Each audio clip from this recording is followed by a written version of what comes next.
Hello mates, welcome back to my YouTube channel, and if this is your first time here, my name is Grace and I share sewing tutorials on this channel. In today's tutorial, we're going to be learning how to cut and sew this beautiful dress with side gathers and a ruffled strap design that runs from the front chest to the back neck. So make sure that you stay to the end of this video and subscribe to this YouTube channel for more tutorials like this. And with no further ado, let's get into the video and start learning. So to make this dress, I'm going to be combining these two fabrics. I have an Ankara fabric here and I also have a denim fabric. So I'm going to be combining the two to make the dress. I also have a basic pattern for a gown drawn out already. It runs from the shoulder down to where I want the dress to end. So just go ahead to draw out a basic gown pattern for a dress of whatever length that you want. So after I've done this, I'm going to be cutting out this armhole line upward because I'm not going to be needing it as it's an off-shoulder dress. Then from this waistline, I'll measure about 5 inches down. So this 5 inches that I'm measuring now is going to be indicating where the cuff of this dress is going to be stopping. So I'm just going to draw a straight line across. You will understand what I'm saying very soon. Then from the down middle part of this pattern, I'm going to measure how wide I want that middle barricade to be. So I'm going to be using 2.5 inches for mine, and I'm going to measure that all the way to meet that 5 inches that I came down from the waistline. So once I get to that 5 inches point where I used my pencil to mark, I'm going to stop this, and then I'm going to curve from the waistline to meet that 2.5 inches point. I hope you understand. So from the waistline to meet the 2.5 inches point on that pencil line. So I'm just going to give it a curve with my curved rule. If you don't have a curved rule, you can as well just use your free hand. So I'm going to now connect this together with a straight ruler. Connect the middle together with a straight ruler. Now if in your case you want that middle part barricade to be wider than mine, then you can use about 3 inches 4 inches instead of the 2.5 inches that I used. Just know that when you finally cut it on your fabric, you are going to be having double of whatever you put. So I just went ahead to cut this out, and after cutting it out like this, I also cut another piece of this side exactly the same to make it double. So you will know why I did that. Now I'm going to place them both on each other like this and pin it together. Then I'm going to be cutting the curved area of the hip away because I want to join these two together at the side, and that hip curve is going to like stop me from doing that. So I'm going to be cutting the hip side away. So I just use my straight ruler to make sure that is kind of straight. Then I'll cut it out, and I'm also just confirming if it's straight already. So once I confirm this, I'm going to be using my tape to tape this together so that I will have them in one piece.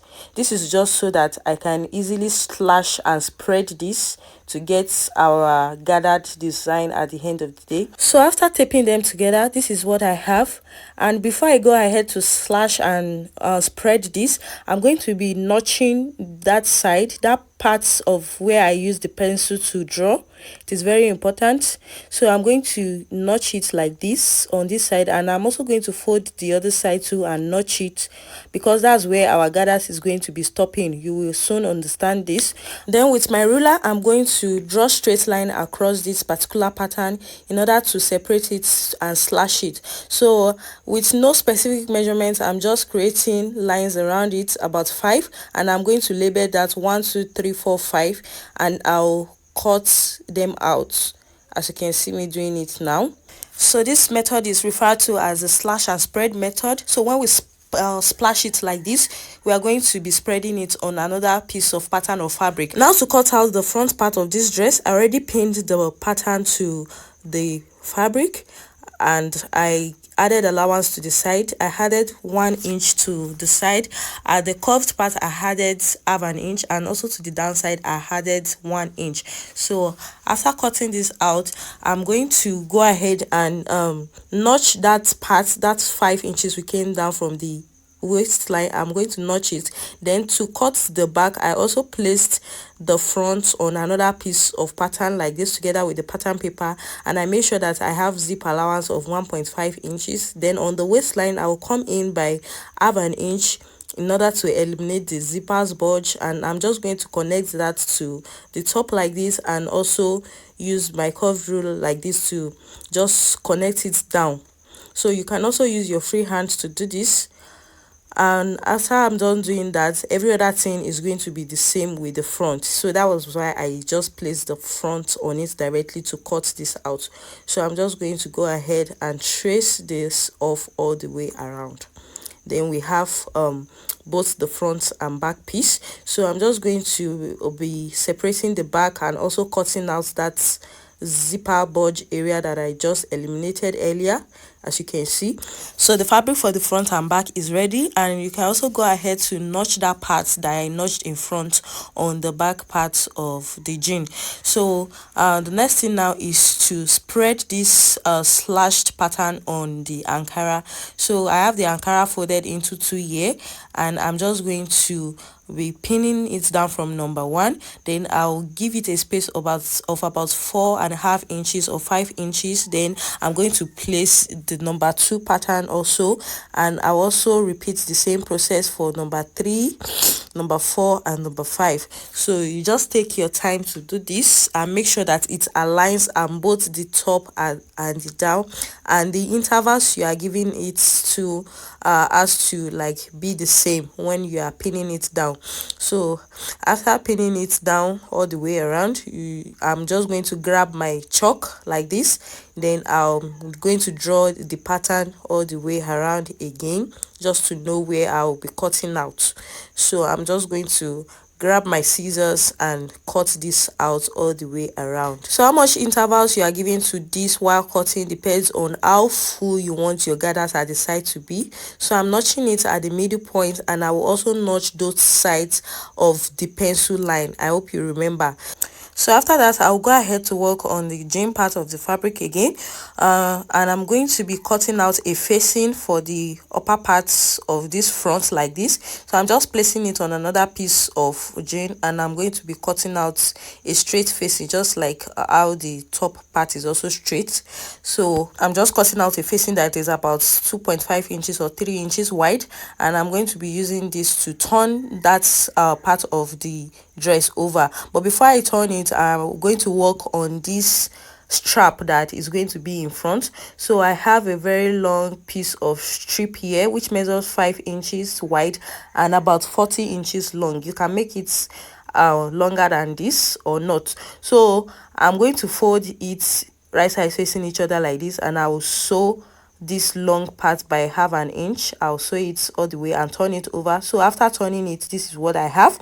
I'm just going to be using my iron to flatten that all around, and once I'm done, I'm going to be passing my elastic band through this. So I'm using this 1-inch elastic band, and I'm going to measure 15 inches from this elastic band and cut that out. So when I measured around my neck, I had about 22 inches. I minus 7 from that to get this 15. So I'm going to feed this elastic band into the strip that I have already. I'm going to feed it all the way. When I feed it to a point that the elastic band is disappearing, I'm going to use my pin to secure it down. Then I'll also feed it to the other parts and use my pin to hold it down. So once I'm done, I'll go ahead to the sewing machine and hold that together with a straight stitch. So on the main front fabric, I'm going to be folding the fabric into 2 like this. Then I'll measure my shoulder measurement divided by 2 and mark that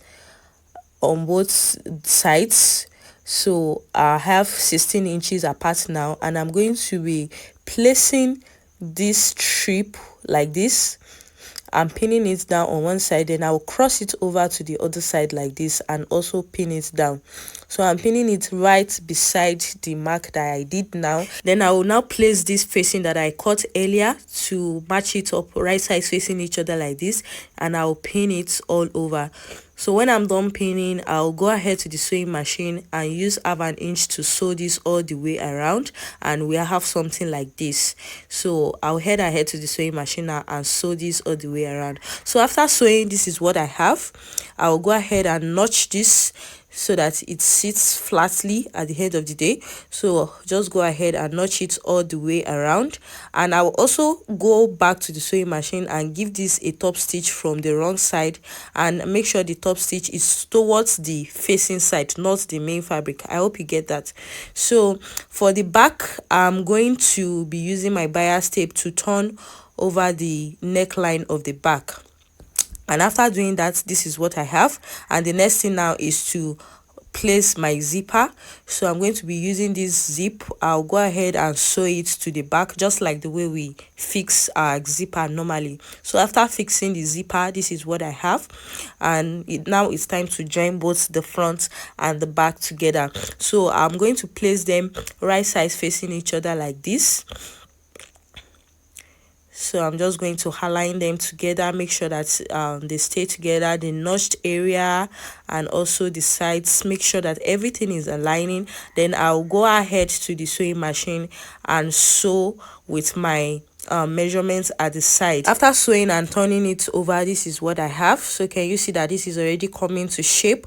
And the next thing now is to grab my Ankara and run a gathered stitch from one side to another. So remember the part that we notched the other time, the gathered stitch is going to be starting from there, can you see, then to the other side of the notched area. So the gathered stitch is not going to exit that point.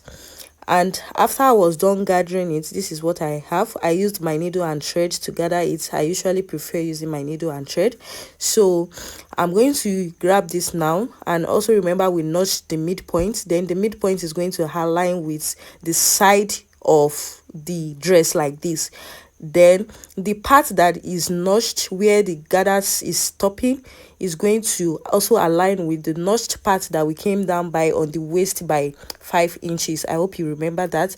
Then I'm going to just pin it all the way around. Then the straight part of the Ankara that is not gathered is going to align with the other parts of the dress that is going downward. I hope you understand that. So I'm just pinning this all over to show you what I mean. So on the other side too, I'm going to be aligning where the gathers ended with the part that is notched like this, and also align the straight parts of the Ankara to the other side. So this is why I kept emphasizing that the notches are very important, because they are going to indicate where the gathers is going to start and stop on both sides.